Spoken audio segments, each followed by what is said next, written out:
Hello, I'm Professor Allan Hackshaw.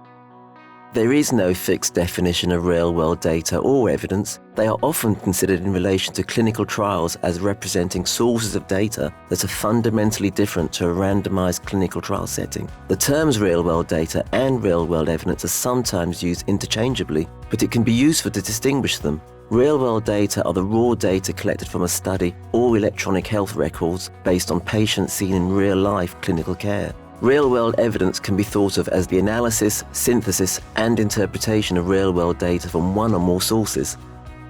A randomized clinical trial provides information about a drug or therapy in a controlled setting and involves approaching a strictly defined group of patients and then dividing them into two groups randomly. Each group is then given a trial treatment, but neither the patient nor the clinician can influence which treatment is given to each patient. This means that some patients are treated with something they would not normally have had. But with real-world data studies, there is no such random allocation of treatments. Instead, patients with their clinician can choose which treatment to have, often referring to local or national clinical guidelines. These patients may also come from a much wider background than those from clinical trials.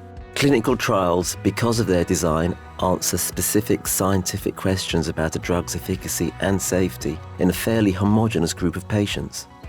Even post-marketing studies, which are often part of post-drug launch commitments, usually marginally increase our knowledge of a new therapy because they often focus on a few outcomes such as harms. There are other areas about a drug's value that are still unknown at this stage. This is one area where real-world data studies can fill in the gaps.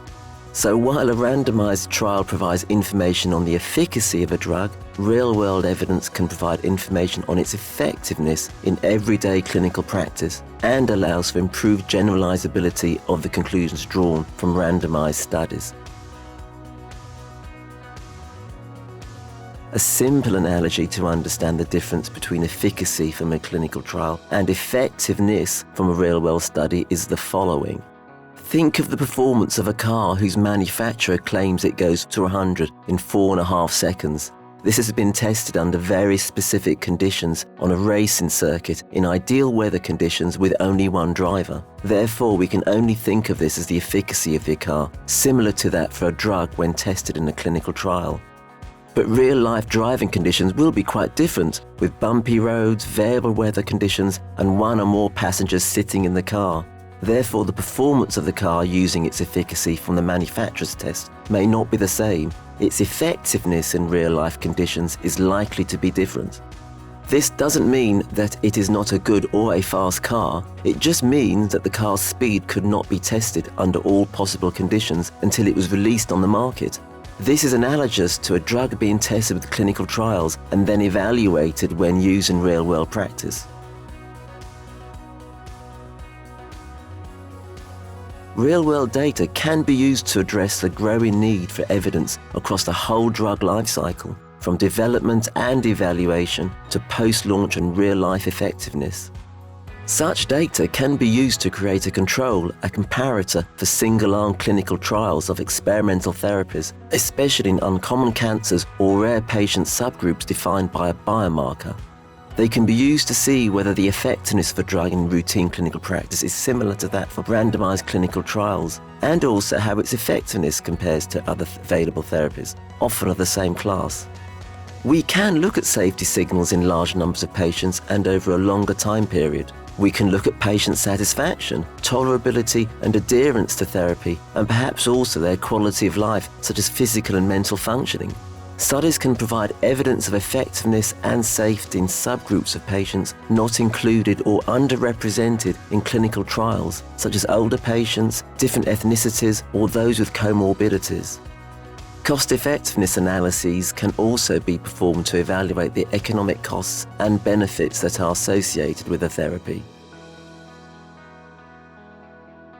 All sorts of people use real-world evidence. Academic researchers and pharmaceutical companies to innovate and design new drugs and trials, regulatory agencies to help approve new drugs or indications, payers and health technology assessments to pay for and estimate cost effectiveness and budget planning, healthcare professionals to help them prescribe, patients to encourage adherence to their treatment.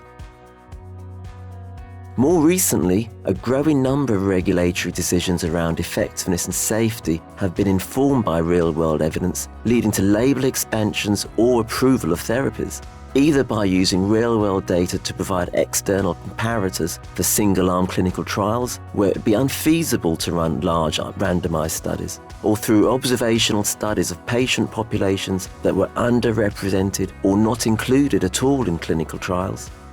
In summary, randomized clinical trials remain the gold standard for robustly evaluating the efficacy and safety of new treatments and patient-reported outcomes under well-controlled conditions. But real-world data can generate evidence that complements what is learned from clinical trials, giving an insight into how an intervention works in the real world.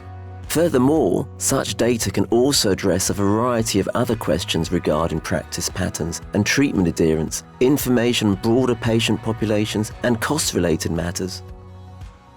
Therefore, while randomized trials answer the question whether a therapy has the ability to work or not, real-world studies can tell us how well this therapy actually works in routine clinical practice. The combination of data derived from randomized trials and real-world evidence provides a more complete picture of a therapeutic intervention, leading to improved clinical practice, healthcare decisions, and patient management and outcomes. Therefore, if the clinical trial pathway for a drug to prove its value looks like this, then its real-world pathway looks more like this. Hopefully this video has given you a simple overview of the definition and uses of real-world evidence. Thank you.